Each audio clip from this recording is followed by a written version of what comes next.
Today we're going to take this box and turn it into this.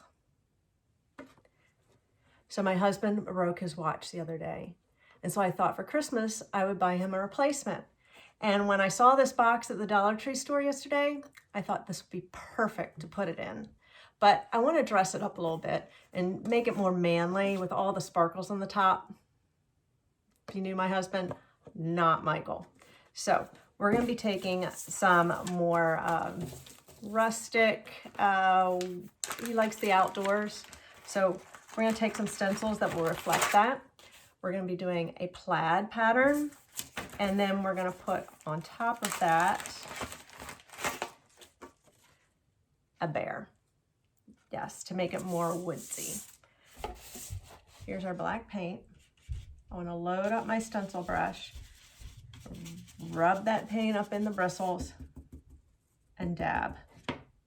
So now we're going to take our stencil and let's see, I do want to kind of center it, so I'm going to take a look at the pattern and see where I can stop and start it. That looks pretty good to me. Now, how am I going to hold that in place? I'm going to actually take some tape and put it on an area where I'm not working, just to help hold it down, and then I'll reverse. You can also get spray adhesive at your local craft store, and just make sure you get the repositionable kind. You don't want the permanent kind, because then you got a stencil stuck to the side of your box. So here we're going to put this down, just make sure that we've got some of that tape grabbing through those openings. And then we're going to stencil our plaid pattern. If you have a problem with paint getting up underneath the stencil, do the dabbing motion. This one's going to require my glasses. Ah, I can see now. Now the side of the box is slick, so you really want to make sure you have a dry brush with this one. And I can actually take some of the paint that is on the plastic itself and swirl it in without having to go back to my palette. Again, just make sure that the stencil is secure and it's not going to slip around on you.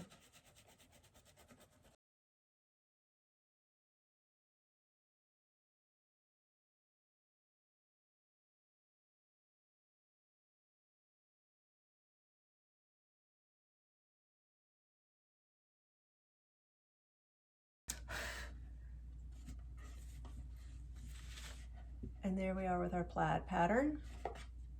That looks mighty cute. And next, this side, I'm going to take our arrows.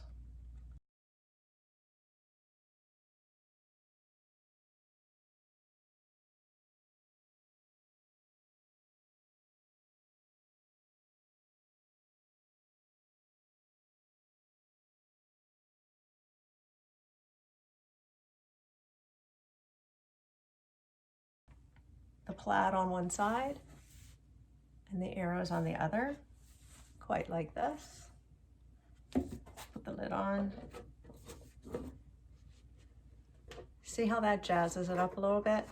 Now, I'm going to take it a step further and add our bear.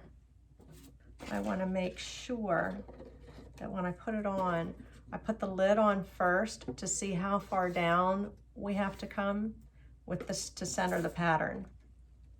So now I'm going to put I'm just going to use the bear. I'm not going to use the other parts. And I can see through that there is about that much space there, and I'm just going to eyeball it, but that's about right. Take the lid off so that my stencil can lay flat. Now, I don't want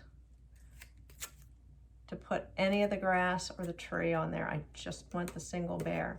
So I'm going to take this and make a shield out of that, or mask if you want to call it. And then take another piece of tape over here and cover that little piece of grass. That also is going to help hold my stencil down flat. Here we go.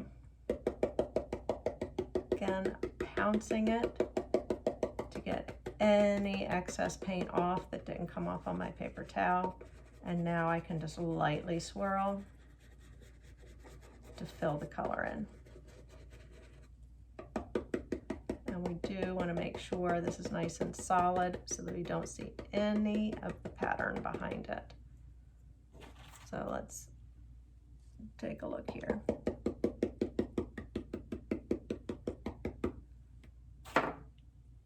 There we go. Now let's go for the reveal. See how that added a little something to the side. And I'll put another one on this side. How cute is that? I think that's absolutely perfect for Mike. Now I just need to hide this so that he doesn't find it before Christmas. If you like this video, please give us a thumbs up and subscribe to our channel. And please leave your comments. Let me know what you think and ask any questions that you have. Have a good day.